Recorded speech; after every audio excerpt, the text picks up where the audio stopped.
السلام عليكم ورحمة الله وبركاته. إخواني أخواتي متتبعي دروس قناة فورماسيون إلكتريك، مرحبا بكم في الحصة 17 من دروس موديول 4 Circuit électronique, résumé de théorie pour la première année, automatisation et instrumentation industrielle.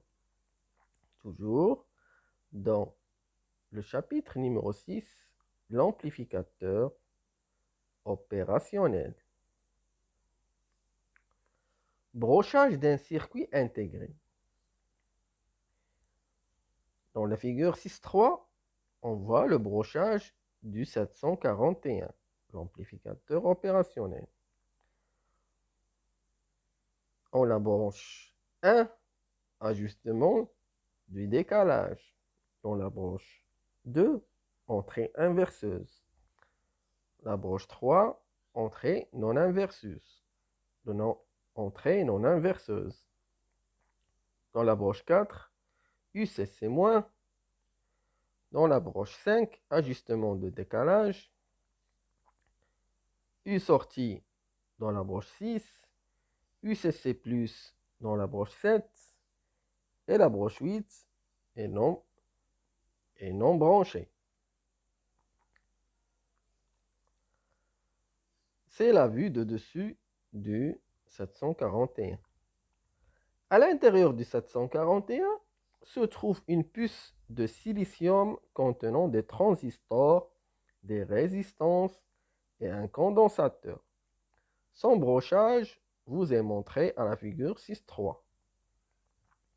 Le point dans le coin supérieur gauche ou encore la coche en demi-lune identifie l'extrémité à partir de laquelle il faut compter le numéro des broches. Donc, la broche numéro 1 se trouve en haut à gauche. Comme pour la plupart des circuits intégrés, on compte en allant dans le sens contraire des aiguilles d'une montre. Donc, on commence de haut à gauche et on descend. Après, on passe à droite en bas et on remonte. La contre-réaction négative. Règle de simplification. On utilise deux règles simples pour faire l'analyse du comportement des amplificateurs opérationnels. Celles-ci découlent des caractéristiques idéales données à la section 6.3. Premièrement, le gain est tellement élevé, idéalement il est infini, que seule une fraction de millivolts entre les bornes d'entrée est nécessaire afin de faire bouger la sortie sur toute l'étendue possible de UCC+ à UCC-. Ceci nous amène à ignorer cette petite tension. On dira donc, règle numéro 1, la sortie va tout tenter pour réduire la tension différentielle d'entrée à 0. Deuxièmement, les amplificateurs opérationnels n'exigent que des courants très faibles à leurs entrées. Ces courants sont dans l'ordre du nanoampère et même du picoampère. On dira donc, règle numéro 2, les entrées ne demandent aucun courant.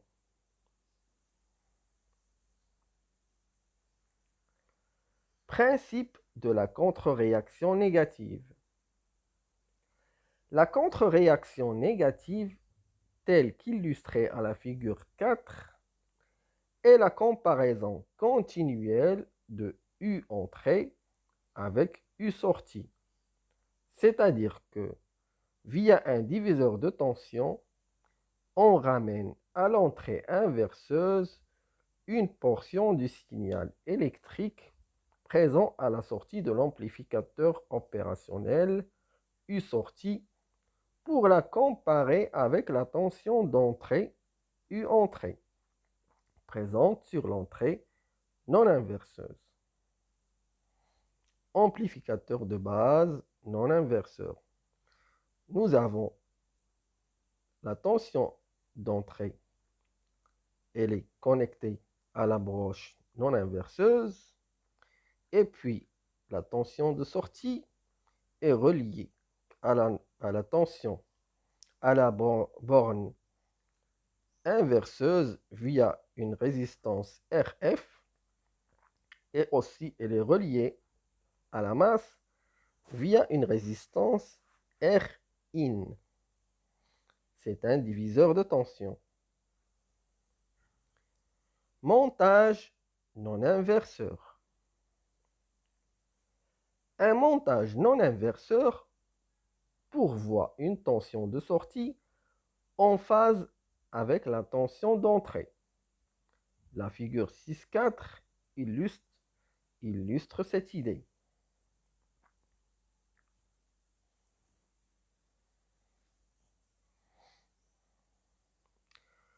Dans ce circuit, le signal est appliqué à l'entrée non inverseuse, plus de l'amplificateur. Une boucle de contre-réaction formée par un diviseur de tension RF et Rin ramène une portion du signal de sortie U sortie sur l'entrée inverseuse moins.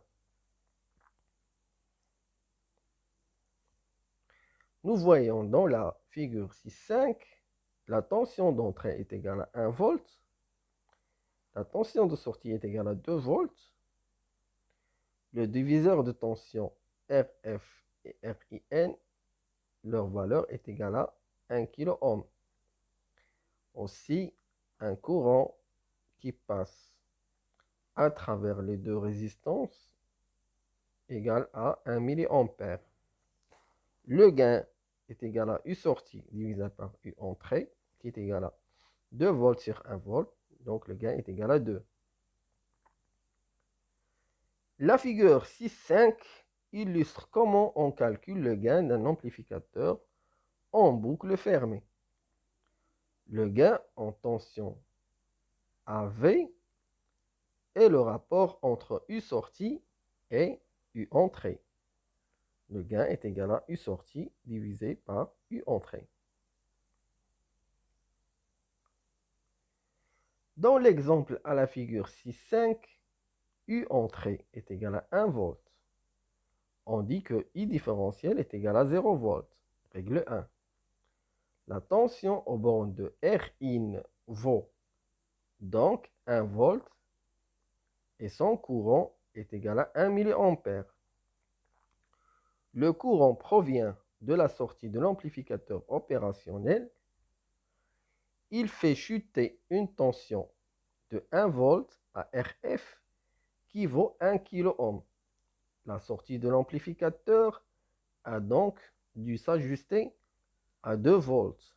U sortie est égal à U RIN plus URF, qui est égal à 1 volt plus 1 volt, qui est égal à 2 volts. De sorte que le diviseur de tension amène aux bornes de Rin une tension égale à la tension U sortie. Donc, U entrée est égal à U sortie divisé par RF plus RIN fois RIN. C'est-à-dire U sortie sur RF plus RIN, c'est le courant de 1 mA fois RIN qui est égal à 1 volt. Donc, U entrée est égal à 1 volt. U sortie divisé par U entrée est égal à RF plus RIN sur RIN. Donc, le gain en tension est égal à AV qui est égal à RF sur RIN plus 1. Un diviseur de tension par 2 produit un gain de 2. Un diviseur de tension par 10 produit un gain de 10. Un diviseur de tension par 5 produit un gain de 5. Impédance d'entrée, Z entrée, d'un montage non inverseur. À une section antérieure, on a vu que la résistance d'entrée d'un amplificateur opérationnel idéal est l'infini. On peut ainsi ajuster aisément l'impédance d'entrée grâce à une résistance qu'on place entre l'entrée non inverseuse et le point commun R1 à la figure 6.6. À la figure 6.6, l'impédance d'entrée vaut 10 kΩ. Donc, on voit à la figure 6.6, tension d'entrée qui est égale à 2 volts, reliée à la broche non inverseuse, qui est reliée à une résistance de 10 kΩ. C'est l'impédance d'entrée. Et puis, nous avons la boucle de contre-réaction, une sortie reliée à RF de 10 kg, qui est reliée à la broche inverseuse et reliée aussi à la masse à travers RIN de 2 kg.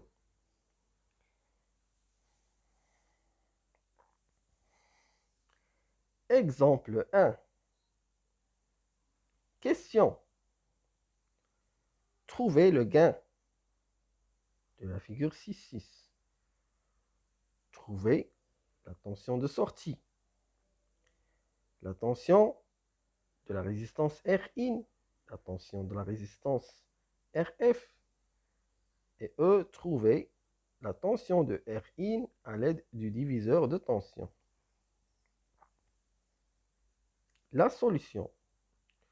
Le gain est égal à RF divisé par RIN plus 1, qui est égal à 10 divisé par 2 plus 1, donc il est égal à 6. U sortie est égal à le gain fois U entrée, donc il est égal à 6 fois 2, qui est égal à 12 volts. Tension RIN est égale à la tension d'entrée, qui est égale à 2 volts. Et la tension de la résistance RF est égale à la tension de sortie moins la tension de RIN, qui est égale à 12 moins 2 volts, qui est égal à 10 volts. Et la tension de la résistance RIN à l'aide du diviseur de tension est égale à 12 volts fois 2 kg divisé par 12 kg. 10 plus 2, qui est égal à 2 volts. L'exemple numéro 2. Question. Bon, figure 6-7. Nous avons U entrée est égal à 2 volts, relié à une résistance de 20 kΩ comme impédance d'entrée. Et puis, la résistance RF est égale à 50 kg et la résistance RIN est égale à 20 kg. Les questions. Trouver le gain, trouver la tension de sortie et l'impédance d'entrée. La solution AV est égal à 1 plus 50 divisé par 20, qui est égal à 3,5. La tension de sortie est égale à le gain fois la tension d'entrée, donc est égal à 2 fois 3,5, qui est égal à 7 volts. L'impédance d'entrée est égale à R1, qui est égal à 20 kΩ. Exemple numéro 3. Montage non inverseur avec boucle de contre-réaction complexe. Voyons la figure numéro 8. La tension d'entrée est égale à 1 volt. L'impédance d'entrée est égale à 20 kg. La résistance R in est égale à, ici, nous avons un circuit un petit peu plus complexe.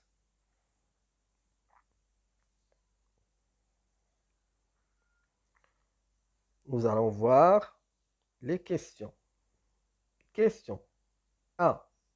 Trouver la tension UR1 et IR1 et le courant IR1.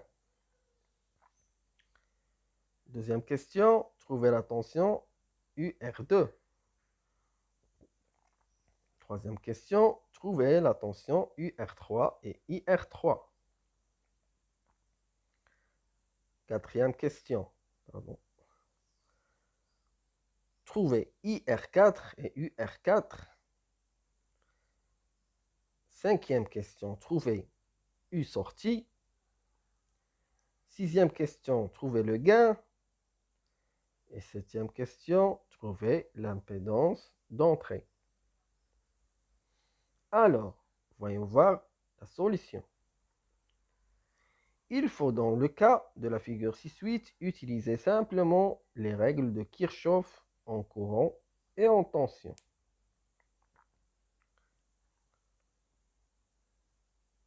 Voyons voir maintenant la figure 6-9. 6-8 est devenu 6-9. La tension d'entrée est égale à 1 volt. L'impédance d'entrée est égale à 20 kg. Voyons voir maintenant le courant.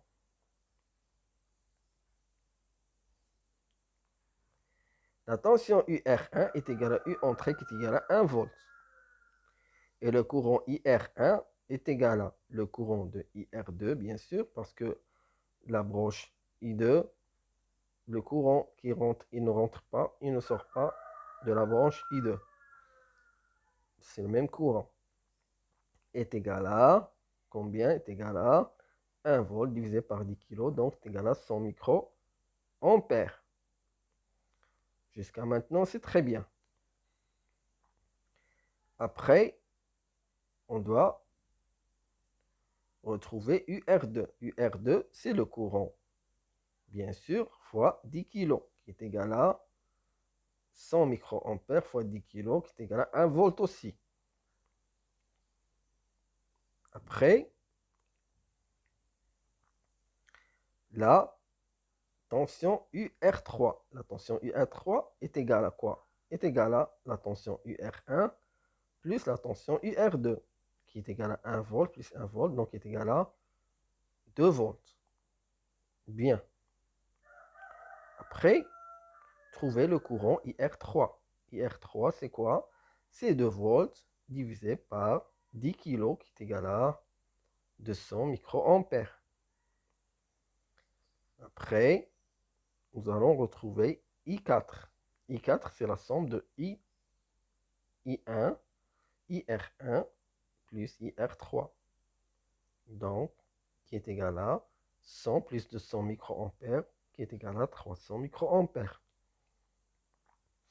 On va retrouver la tension UR4 maintenant. UR4, c'est I4 multiplié par 10 kg, qui est égal à 300 fois 10 kg, qui est égal à 3 volts. Donc, U sortie est égal à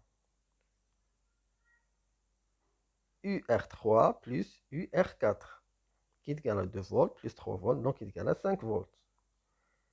AV est égal à U sortie sur U entrée, donc 5 volts sur 1 volt, qui est égal à 5. L'impédance d'entrée est égale à 20 kg. شكرا لكم إخواني أخواتي على متابعة هذه الحصة. أستودعكم الله الذي لا تضيع ودائعه. والسلام عليكم ورحمة الله وبركاته.